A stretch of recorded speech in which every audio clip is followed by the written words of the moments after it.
આપણે જોઈએ છીએ કેટલા બધા વૃદ્ધાશ્રમો નવા શરૂ થતા જાય, પણ એની અંદર દાન આપવા વાળા હોય, એનું સંચાલન કરવા વાળા હોય, બધાને ખૂબ ધન્યવાદ છે. પરંતુ આ વૃદ્ધાશ્રમો છે ને, એ આપણા સનાતન ધર્મ માટે મોટો ખતરો છે. અને એક મેં માર્ક કર્યું છે અને સત્ય સનાતન છે, એ વૃદ્ધાશ્રમની અંદર અન્ય કોઈ ધર્મના વ્યક્તિઓ હોતા નથી, સનાતન ધર્મના જ બધા હોય છે. આપણે કેમ બીજા ધર્મ પણ આ જ સમયમાં જીવે છે, વર્તમાન સમયમાં જ અન્ય કોઈ સમાજના કોઈ માતા પિતા વૃદ્ધાશ્રમમાં લગભગ જોવા મળ્યા નથી, સનાતન ધર્મના જ. અને બીજું એક એ પણ છે કે કોઈ મધ્યમ પરિસ્થિતિ, કોઈ ગરીબ માણસ હોય ને, એના પણ માતા પિતા વૃદ્ધાશ્રમમાં જોવા મળ્યા નથી.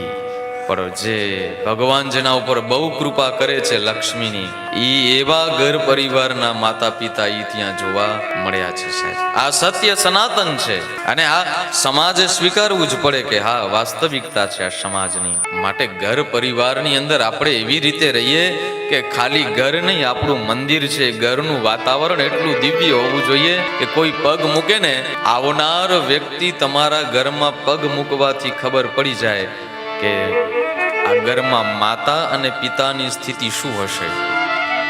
જો એ રાજી પ્રસન્ન થઈ હોય ને તો સમજી જવાનું કે વાંધો નથી, પણ થોડીક જો એના મોઢા ઉપર ચિંતા દેખાય તો સમજવાનું કે આમને થોડીક કંઈક તકલીફ છે.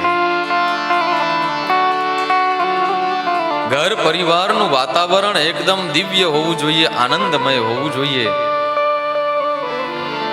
और યાદ રખ્યો,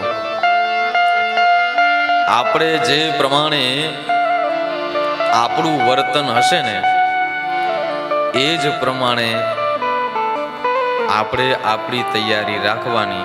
જો આપણે વિચારતા હશું કે માતા પિતાને વૃદ્ધાશ્રમની અંદર મોકલીએ, તો આપણા દીકરાઓ પણ વિચારતા થઈ જશે કે ભાઈ આપણે પણ મોકલશું આવી રીતે. આ સત્ય સનાતન છે.